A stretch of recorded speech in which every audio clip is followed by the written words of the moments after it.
I tried to prepare a seminar about neutrino detection in dark matter experiments.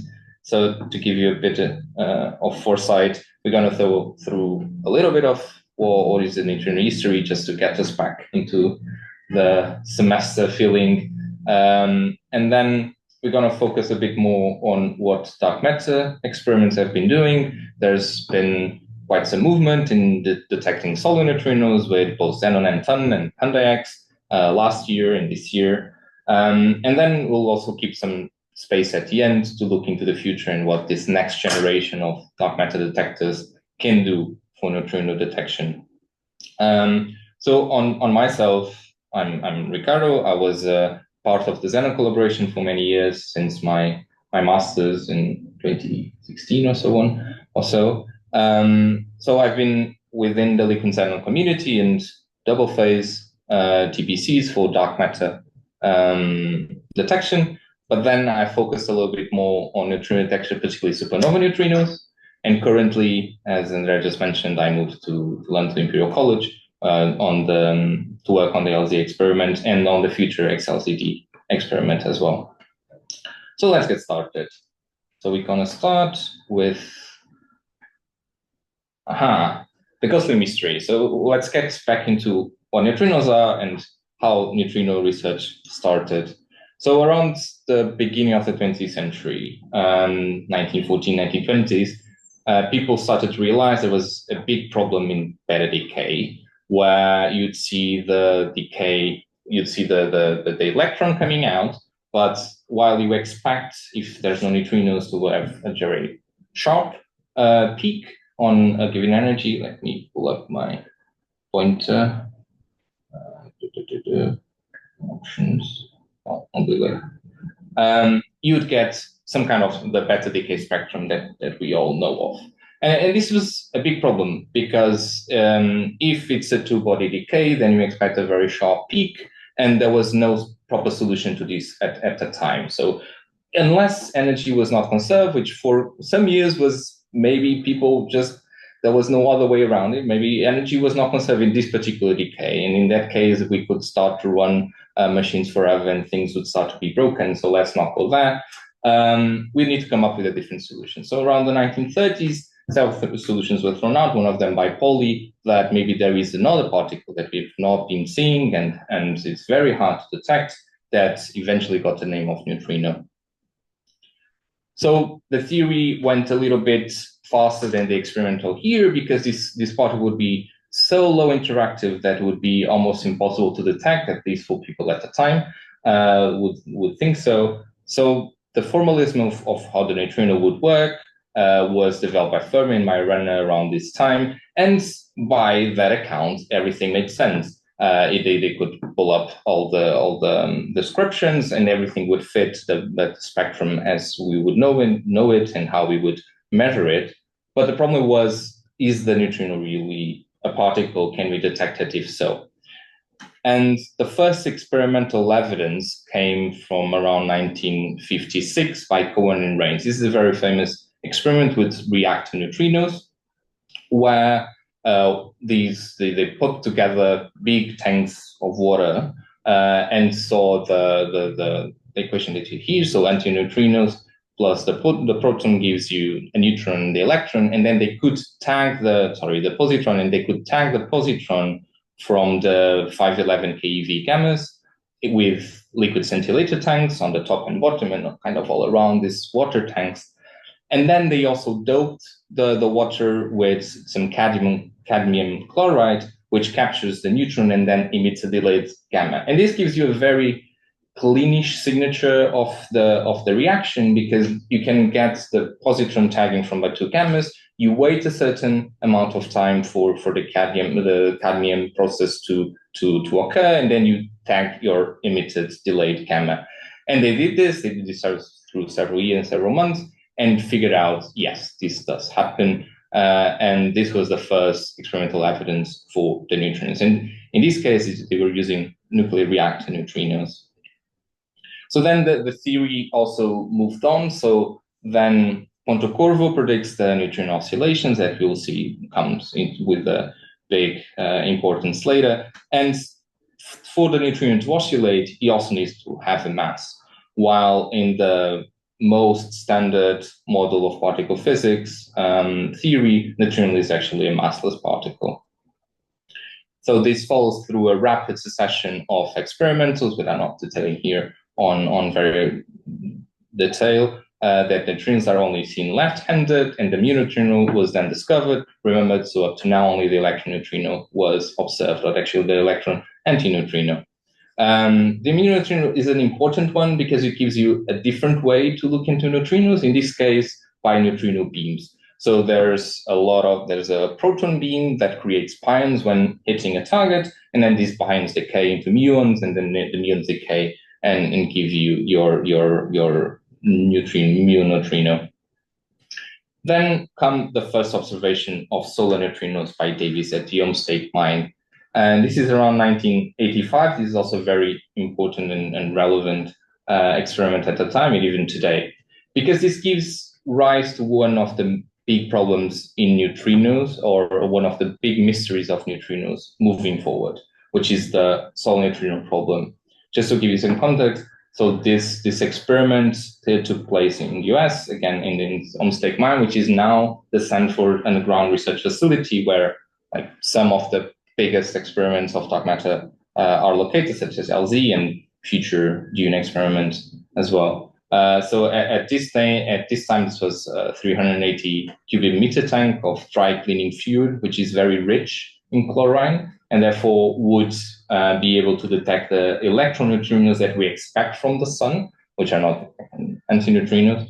So they would interact with the chlorine in the dry in the target, create argon-37, which then decays, and we can count these decays. So they use some helium to flush out this argon in the gas phase, collected them in some bottles, and then counted the amount of decays.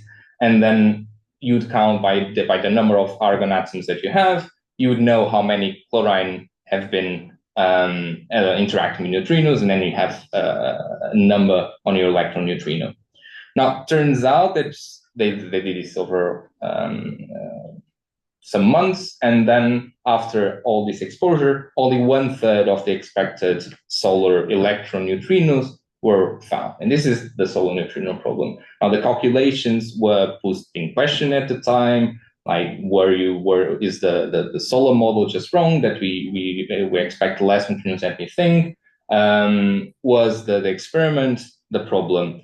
After redoing it many times, after a lot of consideration, turns out that this still stands, and this was a mystery for a very long time. Now, if we move from our solar neutrino problem and move on, then several experiments throughout the world start to pop up to look for this ghostly particle now that it has been detected. So both Kamiokande in Japan and IMB in the United States detect now for the first time atmospheric neutrinos. And this is, again, another source of neutrinos. So you have very high energy cosmic rays interacting at the higher layers of the atmosphere, creating pions. These pions decay once again, and you get your final muon neutrinos. Now, it does come with another problem again, that there was observed a smaller ratio of mu neutrinos to electron neutrinos than expected. And this solidifies that our knowledge of the neutrino at the time was still quite scarce, and for as much answers that we're getting even more questions. Now, maybe by chance, because we were looking at it, in 1987, a very important event also happened, which is the supernova 1987A, and some neutrino detectors that were running at the time, particularly Kamiokande 2, IMB again, and Baksan in the former Soviet Union, saw these neutrinos. Now, a supernova, and in this case, it was in the small Magellanic Cloud, or large Magellanic Cloud, can't remember by now. It's just one of the companion galaxies, companion to one of our galaxies. So it's still quite far away, but it's close enough that we could see all the light. We could see it pop up in the sky. And that at the same time, and we're not looking at the time, but Kamiokande saw that some hours before, around 2 point something hours before, there was a sharp increase on the rate of neutrinos. So they saw these 11 neutrinos. And this brings us the beginning of what we call neutrino astronomy. So it turns out that from massive astrophysical events such as supernova, we can start to see not only light when we look up, but also neutrinos. And these neutrinos come from those events.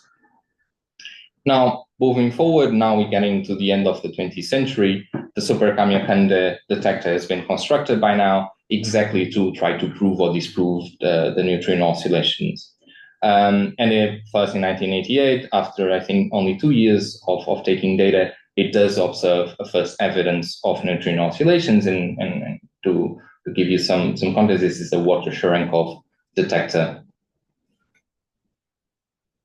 These oscillations get confirmed in 2002 with snow in Sudbury in Canada.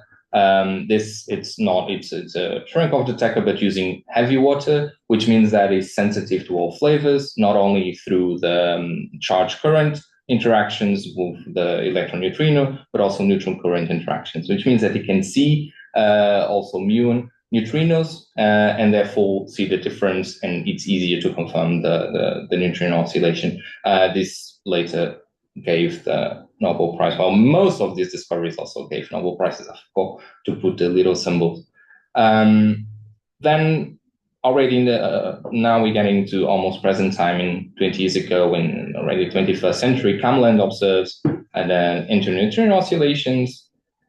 Finally, we also see geoneutrinos. These are neutrinos that come from thorium, the thorium and uranium chain in elements in the mantle and in the core of the Earth that we know that decay, and when the chain neutrons are emitted, but the rate is not as high, and therefore they are very hard to detect.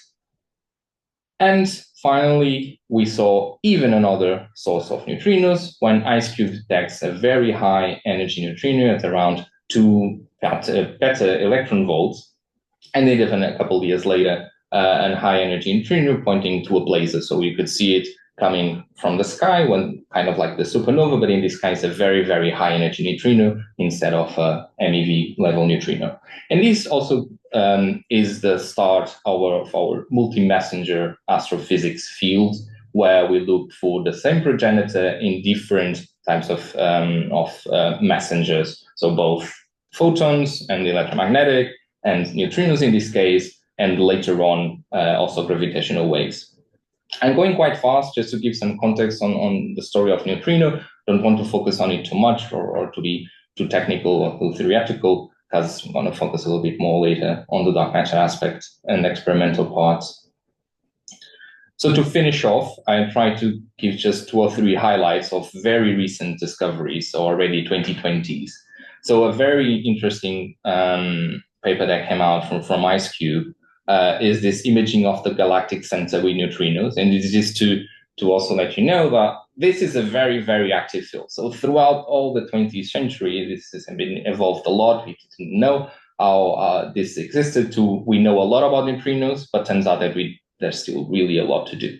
And in terms of astrophysics and in terms of the neutrino multi-messenger in particular, this is a very interesting picture, because you can see that when you look up, you can see the galaxy, you can change your wavelength on your light, you can change on your telescope and so on. And now it turns out that we can even detect or image our galaxy with neutrinos, so seeing from the neutrino sources in our detectors. Also, last year, or I think this was in late 2023, but it was reported in 2024, 2020, and the paper came out in 2025, we saw the current highest energy event, highest energy neutrino event in KM3net. So they saw 120 PeV muon from even higher energy neutrino interacting very close to the detector, creates the muon and then from the cascade, and then you see these muon. So consider that we're dealing with energy ranges from several keV, few MeV to even now PeV. So extreme energy range. And now, even last month, the new Juno detector, Junkman Underground Neutrino Observatory, a big detector to study neutrino physics, has begun taking data. And at the end of the month, we can see a picture of that on the left, and one of the first events on the left bottom. And on another very exciting news, the cavern for Hyper Kamiokande, this next generation of the Kamiokande, and then Kamiokande 2, and then Super Kamiokande. And now Hyper Kamiokande experiment has just finished excavating their cavern by the end of last month. And soon enough, detector operations or detector construction is going to start. So we were at the point that neutrino physics is not only more intense, but even accelerating. Okay, so now that we're starting, we introduced the topic, let's get back to all of these sources. And you probably already identified several of them on the previous slides. And as I said, our neutrino landscape can go from milli-electron volts, as the cosmogenic neutrinos of the Big Bang, of the early Big Bang. There are also a couple of experiments looking for these, but they've not found any evidence there. These are very, very, very hard because they are very, very low energy. To our natural produced radioactive sources that we use every day, well, if you're an experimental professor, you probably already use them, and natural radioactivity with neutrinos. A lot of neutrinos come from the sun. This is one of the main sources of neutrinos that crosses us every day, every single second. Then, of course, we have supernova from galactic supernova that are quite close to us, neither far supernova, extragalactic, nuclear reactors already produced by us, and accelerators, then cosmic rays, slightly more above on the energy scale, and finally our cosmic accelerators, so AGNs, GRBs, etc., that IceCube, GAM3net start to see now. So there's a lot to explore here. And if you look this in terms of the flux, in terms of what we get here on Earth, this is kind of the picture that we get. So most of them, again, it's on the KeV, MeV scale. G is very low GeV, and most of them are solar neutrinos. Yes, the flux of cosmological neutrinos is very high, but they are actually so low that it is very, very, very tricky to detect. Now, in terms of properties of the neutrino, we know that they fit somehow in the standard model, in the sense that they have no electric charge. They are present in 3 electron families, so the electron neutrino, the mu neutrino, the tau neutrino. They only interact through the weak force. They were very important on some discoveries around the weak force and the W and Z bosons. So they exchange either a W in charge current or a Z boson in neutral current. We know that neutrinos are left-handed and antineutrinos are right-handed, or at least only these kinds were observed. In the standard model, they are expected to be massless, although we do know that they oscillate and therefore they have mass. And they have an extremely low cross-section. So the common rule of thumb that we give to give a sense of scale is that if you want a 50% chance to stop a neutrino, you need around 1 light year of that, which is, well, impressively a lot. So we do know this about neutrinos, but particularly on the part that in the standard model, they are massless, and we do know that the neutrinos oscillate and they have mass states and flavor states. I won't get too far into this subject. We also know that they do not fit completely in the standard model, and therefore we need something else. We need beyond standard model physics, or we need some fixes to the standard model. So on the neutrinos oscillation, many of these oscillation angles have been measured throughout the past few decades with different experience, T2K, NOVA, extract, etc. But some of these parameters are still not very well constrained or very well known. And another big we don't know is the mechanism that gives neutrino mass. So we do know that there are 3 mass states in 3 flavor states, and we kind of know the math in the theory to oscillate between them. But what exactly gives neutrinos its mass and what is the mass of the neutrino, it is still a ghostly mystery. Now, a different kind of unknown is the neutrino nature. If it's a Dirac particle where the neutrino and the antineutrino are completely different particles, or if the neutrino is its own antiparticle, and then for a Majorana particle, it's also an unknown.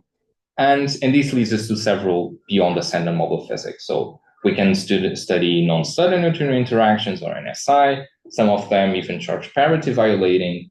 The light-sterile neutrinos is still an option, interaction, how they could interact with dark matter, and maybe how that can explain matter and antimatter symmetry, etc., etc. Now, there's some references by the end if you want to go look further into that. I want to focus a little bit more on the experimental part, and then brings us to direct dark matter experiments. So, as I said, my research is mostly in dark matter experiments and how we can use those to also look for neutrinos. So I think one of your previous seminars was on dark matter, so I'll not expand on here too much. But so dark matter particles are in somehow very similar to neutrinos. So we expect them to be massive, to be neutral, to be very stable, and to be very, very weakly interactive.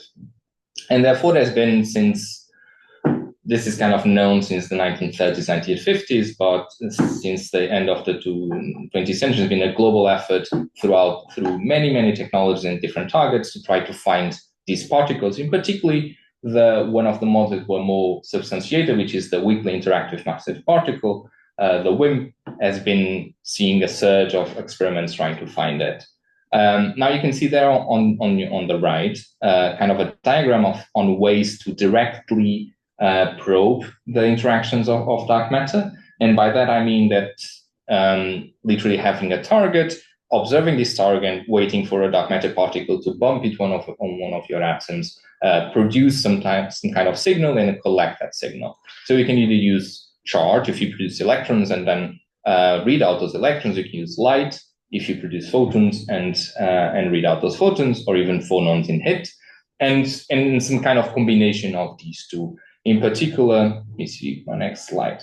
Right. So I put here a collection of several dark matter experiments, and the kind of the technology that they use. On the top half, you see more of the current generation, and on the bottom half, you see some of the future generation, or the ones that are on R&D phase and kind of going through to build their own detectors. So from the left to right, you have your liquid xenon TPCs, the time projection chamber that reads both charge and light.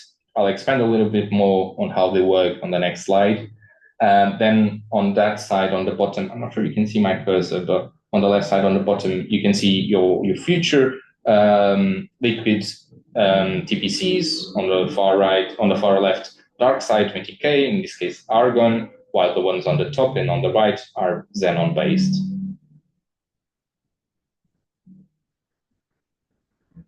Then there's experiments of just liquid and just using a single phase, so just collecting photons, as in the deep experiment, in this case also with argon. Then there's your solid state with cryogenic scintillated detectors as CREST, just like in CREST 3. And then your charge coupled devices that read out charge, like in DAMEC, or your cryogenic both phonons and charges, like in super CDMS. Then also in the future, you have gaseous TPCs, such as in Signo. I think you guys have quite some expertise there. And then a very recent technology, but a very exciting technology, with superconducting nanowire single photon detectors, such as in crocodile. This is a recently built prototype experiment that's just came out with its first results. It's actually quite interesting, and it's on the verge of the quantum sensor hype that we have at the moment. Right, and in terms of dark matter on recent years or throughout the decades, we have now covered around 4 orders of magnitude in trying to find this WIMP particle. You can see there on the left and coming down our efforts on finding lower and lower cross sections, and there on the right, that in function, the current standing as in function of the WIMP mass. And it turns out, at least currently, the liquid xenon dual phase CPCs are leading the search at the GeV to TeV scale. If you go to very low masses, then the technology shifts a little bit. And again, on these very low energy masses, the parameter space is still quite open. So many experiments are now targeting this region in the next few years, since the WIMP is starting to settle down a little bit in terms of theoretical evidence or justification.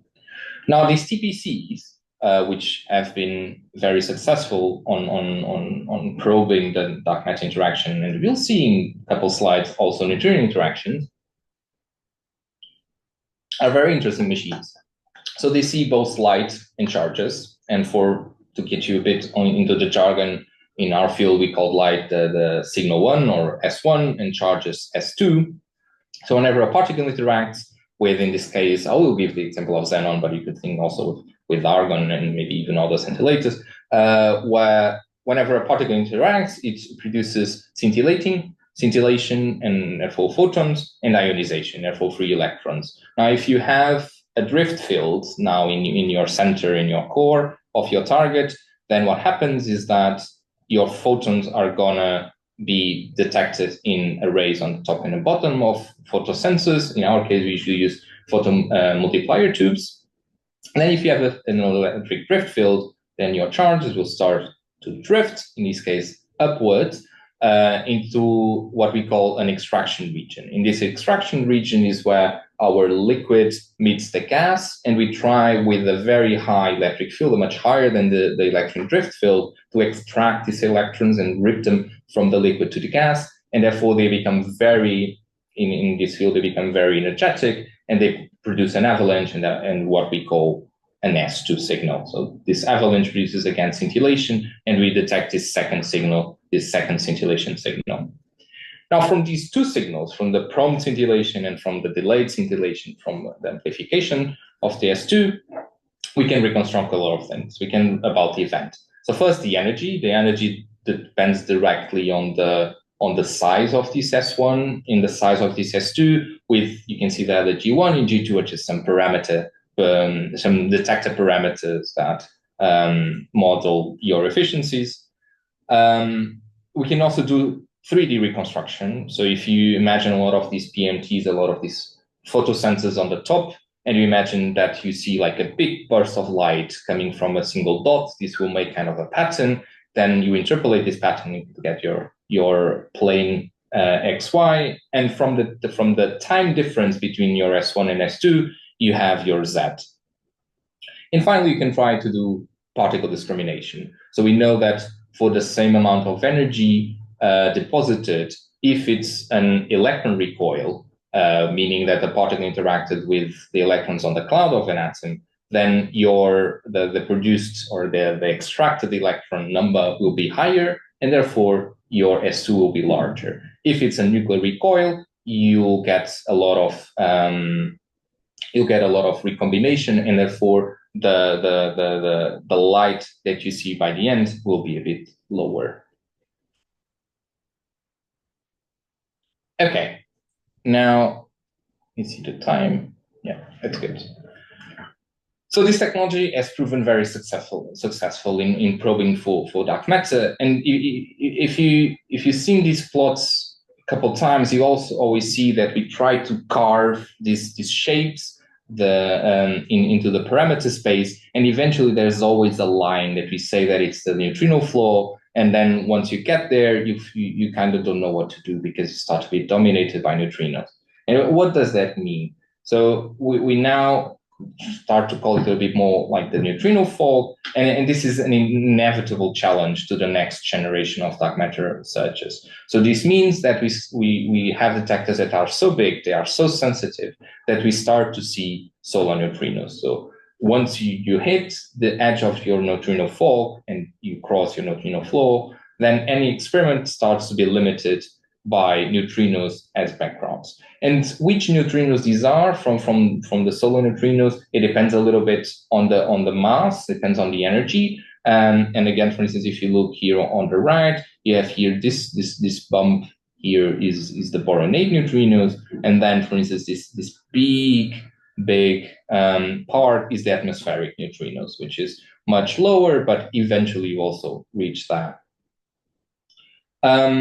It also matters that the uncertainty to which that we know this flux arises as a major systematic uncertainty, and it's a limiting constraint, meaning that if you know very precisely how many neutrinos you expect, because your flow flux is very well constrained, then you can still try to probe a bit deeper within this fall because you have knowledge about it. Now, if the neutrino flux is not very well constrained externally, then eventually the neutrinos interact in the same way that most WIMP models interact, and therefore they are indistinguishable. Currently, for instance, to give you some sense of scale, the flux uncertainty on the boronate and solar neutrinos is around 4%, given by the SNOW experiment.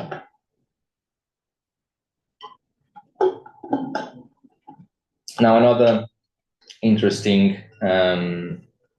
caveat of this is that this neutrino floor it depends on the medium, because it depends on the cross section of the neutrino interacting with that medium, and therefore, depending on the technology, you might be able to probe a little bit deeper or less deep into this fog or into this cross section. Now, I've been mentioning that this floor is mostly composed of solar neutrinos, and yes, on the high energy is also atmospheric neutrinos, but right now let's focus a little bit on the solar neutrinos. So what are these solar neutrinos? So we know that the processes in the sun, the nuclear process in the sun, produce neutrinos that we have of several kinds. You can see here both the pp chain and the CNO chain cycle. So on the pp chain, you have the emission of what we call the pp neutrinos here in red.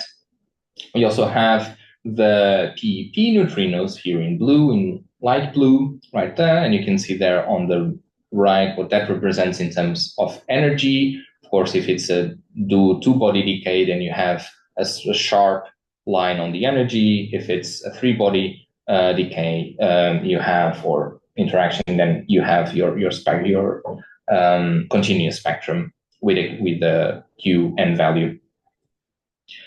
Again, still on the pp chain, we have our beryllium 7 neutrinos in dark blue. We have our boronate neutrinos in green, right there. You can see that it goes where it's a bit more energetic, but very low, much lower flux. And then our CNO cycle we have right there. Good. Notice that all of these neutrinos are electron neutrinos. Now, this slide refers to xenon, but you could make the similar slides to different materials. One thing is the spectrum that is emitted. Another thing is the recoil spectrum that you observe. So a neutrino comes with a given energy, and this produces a given result, or through a given interaction. In our NR means a coherent elastic neutrino nuclear scattering interaction with our electron recoil. It's the neutrino that bumps into an electron. So in this case, in nuclear scattering, we have these kind of nuclear recoil energies, which, as you see, are quite small. So it's on the order of keV, because the boronate neutrinos are the most energetic ones, are the ones that have a nuclear recoil energy a little bit higher, and therefore these were the ones that might be easier to probe. So to give you some context, nowadays liquid xenon TPCs have an energy threshold around some keV to typically 10 keV. We are mostly 100% efficient, and then below that we have some efficiency. So as you see, the boronate are the first ones that you may be able to resolve. But below that, if you look for the CNO cycle, or for instance, PEP neutrinos, the energy threshold required is considerably lower, on the orders of 0.1, even 0.01 keV. Not accessible for liquid xenon PCs, maybe for other technologies. On the other hand, for your electron recoils via electron scattering, then your energies are a bit more probable, but your fluxes are much lower. So the first ones to be able to see would be the PP neutrinos, with where we should have enough threshold to see, but the flux is very low, so you need quite big exposures. Right, and now I wanted to take just a little bit of time to run you through the results that the XENONnT experiment had, and the Pandex experiment had as well, on finding a first evidence or a first hint into detecting these boron-8 neutrinos. So the XENONnT experiment, and Pandex is rather similar, is located at LNGS in Italy. It's a nested detector. So you have shielding, and then you have passive mu and veto, active mu and veto, active neutron veto, to basically shield your inner core detector, which is your liquid xenon TPC, from external gammas and other backgrounds. You have an active volume of around 6 tons. And this, to give you some scale, is 1.5 meters tall by 1.3 meters diameter. It's a cylinder. Has ultra low background, so the lowest registered ER rate below 30 keV, which is, if I remember correctly, 18 events per keV per 10 per year. As I mentioned, neutrinos come and interact via 7, so coherent elastroneutrino nucleus scattering. This process has been predicted since 1974, but it was only first observed by the coherent collaboration with spallation neutrons in 2017. You can click the link to the paper there. And at low momentum transfer, the coherent process is highly enhanced, which means that the cross-section then scales with the number of neutrons themselves. And because xenon is quite a heavy atom with a lot of neutrons, that gives you kind of a bit of an edge. However, the signature is still a very small nuclear recoil. So you can see here on this cross-section grid, if your neutrino energy is around here on the 25 MeV, then you still at most get around 10 keV, but most of them will be single unit keV. But remember, you're looking for, you get some slides back, oops, here, your boron-8 is at most at 10 MeV, but mostly a little bit before. So if you compare that now with that matrix, you see that you're really at the corner of this plot.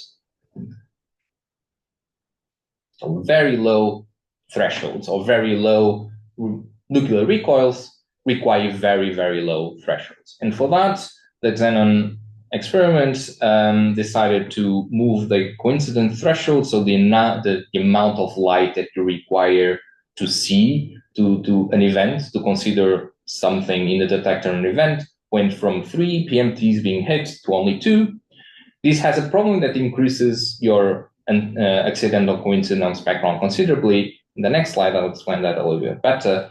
But it has the pro that, if you can see there on the right, you have your threefold efficiency or acceptancy. Exactly. So these are the number of events that you expect from boron-8. If you have the threefold, you can see that with the dashed line is extremely small, and we get around the 17 to 20 times better efficiency if you increase to twofold, or decrease your requirement to twofold, and therefore increase your efficiency or your acceptance.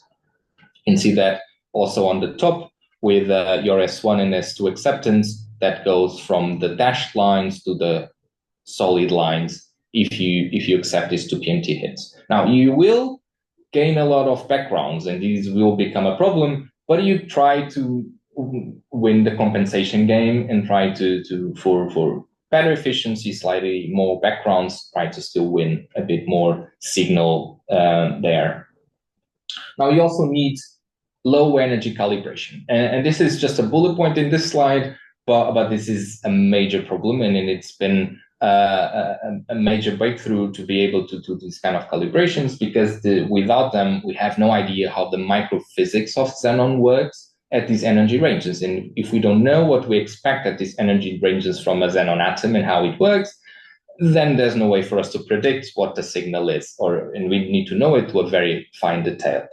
The XENONnT experiment uses yttrium beryllium, a photon neutron source, where a gamma interacts with the beryllium. That gives you a neutron, and there is a quasi-monoenergetic neutrons of around 152 keV, and then a similar nuclear recoil spectrum to boronate neutrinos.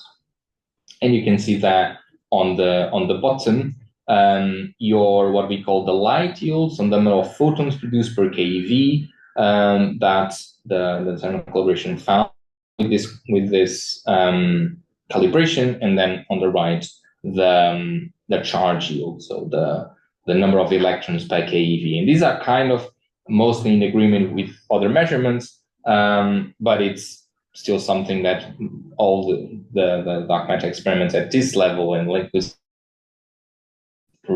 putting a lot of effort into understanding how the light and charge yields work at these very low recoils. So I mentioned this AC backgrounds. Oops, let me put up things. And this was a major problem. If you've been talking with TPC people, you've heard about this. If not, I'll give you a quick introduction. So these are basically mispaired S1s and S2s.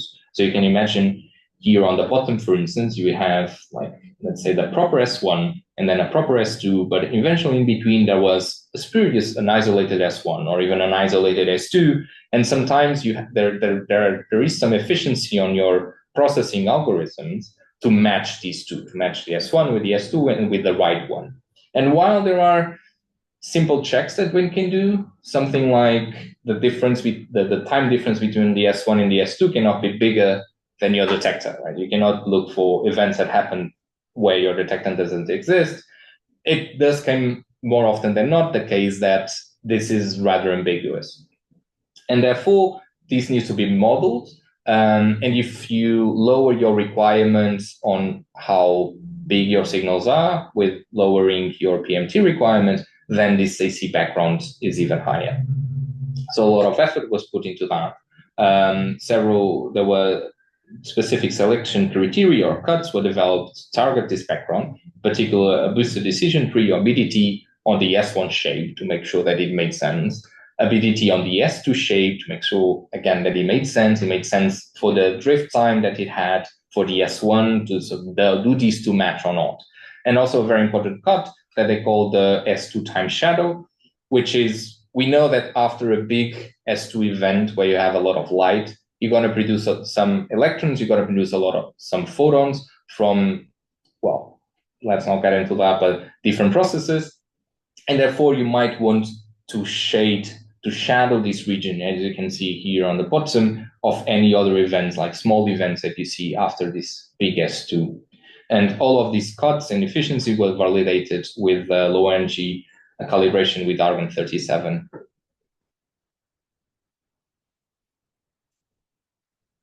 Which brings us to our results. See the time, perfect. So in case of the XENONnT result, this was the likelihood was constructed as a 3 by 3 by 3 bins likelihood with 81 bins, with the rate and yields constrained again by the ancillary measurements that we kind of mentioned, and the rates are, for instance, from the flux and so on. And you can see here on the bottom left how these bins look. So you can see 1 bin, 2 bins, 3 bins in CS2 on our corrected S2, the quantile of the size of the S2 versus the time to the previous S2, which kind of models, as we said, the accidentals, again, 3 bins, 3 bins on the shape of the S1, 3 bins on the shape of the S2. We have our background only was excluded at 2.70 sigma, which is around 99.65%. We can see there is some tension here in this point. And if this parameter would have been excluded, then the significance of the background only, or that background only would be excluded, that would be 3.22 sigma. Now, this is what the collaboration called a first evidence or a first hint into the detection of the boronate neutrinos. one can argue that 2.73, it is not 3 sigma, that's fair. This is also a very known standard model process, and we know that this exists, and therefore it's also already very convincing that there is clearly something there. We are seeing some boronate neutrinos.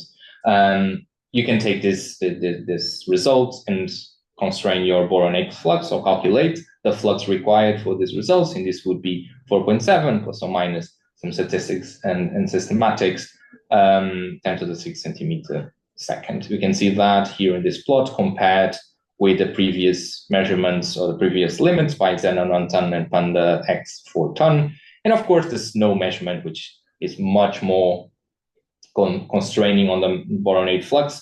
Again, this is the interesting part here is not over constraining the boronate flux, is that for the first time ever, experiments are seeing solar neutrinos, dark matter experiments are seeing solar neutrinos, and this is via 7, so coherent elastic neutrino with the scattering in liquid xenon. So Panda X, a competitor in China, did a very similar measurement. The experiment is basically the same, slightly bigger, slightly smaller, but the technology is exactly the same. In their case, they used both paired S1 and S2 signals, pairing this light with this charge signal and they added also signals that did not have light, or that you could not identify the light, but you could only see the electrons out of. So what we call the S2 only. And this gives you more statistics, but it also gives you a problem of backgrounds once again. And they could reject the background only hypothesis at 2.64 sigma. And this gave them a best fit 8 boronate neutrino flux of 8.4 plus or minus 3.1, which you can see here in this plot comparing with the xenon 10 Panda X. And I think I also, and then I just overlaid the two plots, and you can see how they compare. They kind of agree with each other. We don't expect right away a disagreement unless there is something fishy or something new physics about, but these are complementary. Now, an exciting thing to look ahead is that this was already presented in 2024, a year ago, when detectors were still trying to figure out a lot of knowledge about their own detectors, and data has been taken all throughout these years. So both xenon ton and Panda X 4 ton have been kept acquiring data. Then another competitor, LZ, which is now not a competitor, it's my experiment at the moment, is also finalizing analysis on a big data set of all this data. We have not published results on boronate yet of this kind, but it is close. So definitely a confirmation it is on the horizon. More so that 5 sigma is very reachable within this generation. 5 sigma of detection of boronate neutrinos in liquid xenon is very achievable in current generation of these TPCs. Now, looking a bit more ahead, 2 main competitors or 2 main collaborations have been announced for the next generation of liquid xenon dark matter search. This is XLZD joining both Xenon, LZ, and the Darwin collaboration from R&D, and on the other side, our Chinese partners, Panda X ton. These again are quite similar detectors, same technology, things that we know that work, plus things that we know we can improve. On the right, you can see the Panda X ton that is aimed at around 40 tons, but for a very fast upgrade. They aim to start construction 2027, 2030, starting operating 2030, even before, maybe 2028. While XLZD is trying to push even further to 60, maybe even 80 tons of liquid xenon. This is a huge detector, around 3 meters high, 3 meters wide. It's a massive endeavor. It is a lot of xenon, it's a lot of expensive target, and therefore the 60 to 80 is still being discussed. Now, when this gets to construction, this is going to be a pure liquid xenon observatory. And we start to use the term observatory because at this point, we're going to see more neutrinos than dark matter. Of course, it depends, but we'll still look for dark matter and WIMPs and sub-GeV and elastic dark matter, all of that. But we'll start to see a lot of neutrinos. So there's going to be a lot of boron 8 neutrinos, that's for sure. We can see them already, but probably can also probe the PP neutrinos and beryllium 7 neutrinos. We can probe the neutrino nature with neutrino-less double beta decay. And what is exciting, particularly to me, we can probe supernova at least into the galactic edge, but likely much further than the galactic edge, which is very exciting. So all of these are about neutrinos. In terms of solo neutrinos, particularly on the ER, so electron recoil type of interactions, we are looking ahead for a precise measurement of the PP flux in the beryllium 7 neutrinos. So the beryllium 7 is expected to kind of be possible up to the 1% uncertainty, which is a very big reduction to current measurement. And then the PP flux, maybe a statistical precision of 0.15% with 310 years exposure.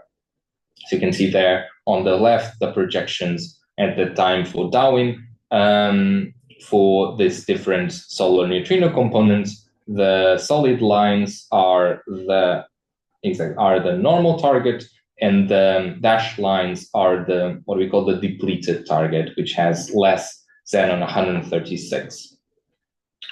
Also exciting is an independent measurement of the weak mixing angle. So the Weinberg angle, this is very possible with the PP neutrinos, and also of the electron survival probability. Now, the weak mixing angle can also be probed with the boron 8 neutrinos, so this is going to be complementary measurements.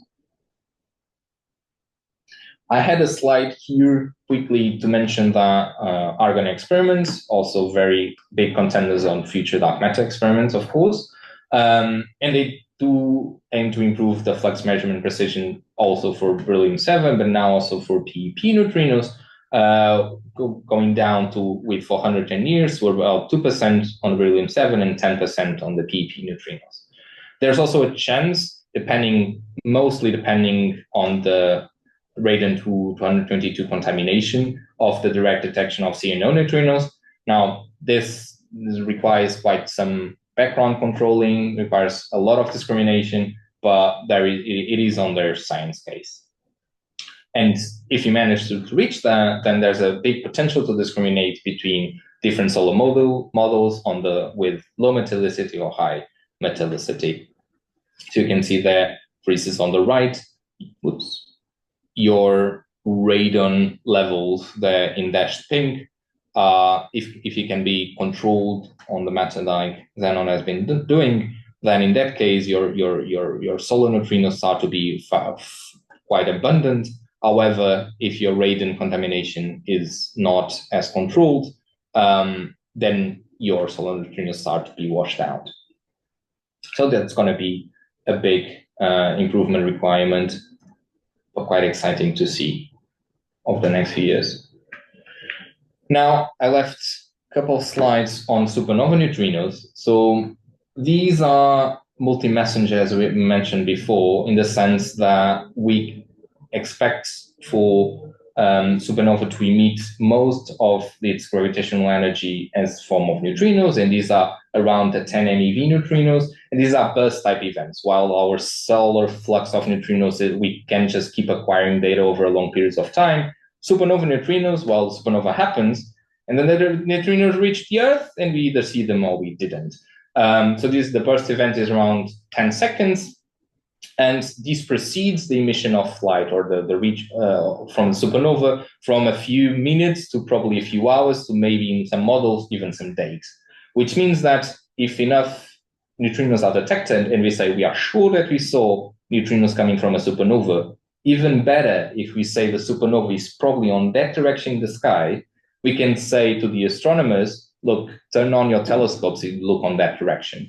This is what SNEWS, the supernova early warning system, does. So it's a collection of neutrino experiments that all talk to each other and see and transmit whenever they think they saw a supernova neutrino rate increase. And then if more than one see this increase, then the astronomical community is warned.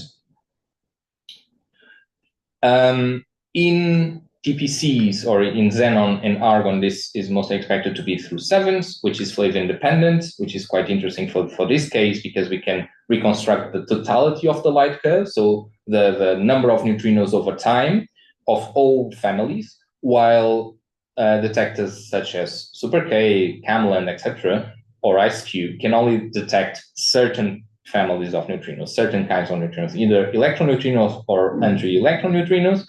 And from the difference between the total number of neutrinos or the just electron or just anti-electron neutrinos, we can try to derive certain conditions for how the supernova process happens or how the star its interior is formed. All of that requires very low threshold, as we've been seeing up to now, and to have a big handle or a nice handle on the single and few electron backgrounds. So both for xenon and for argon, you can see some plots here of how far we predict or we think that we'll be sensitive to a supernova exploding in the galaxy. You can see here in terms of the next generation xenon experiments, and then on the right, the dark side 20 expectations for until 100 kiloparsecs. So 3 sigma at least until the small Magellanic Cloud, and which is mostly that we care about because after that, mostly is empty space. Now, just a quick pop of snooze, which is if you're not signed up for snooze, you can sign up for snooze. So you can literally just push the button or scan the QR code like we do these days, and literally just put your email, and if snooze sends out an alert, you'll get that email. This is just in gold alert, so if snooze is very sure that there is a supernova, they'll send you an email. So you'll not get a lot of spam. Maybe once a year you get, you probably subscribe to this. So if you haven't done it before, there's no reason not to.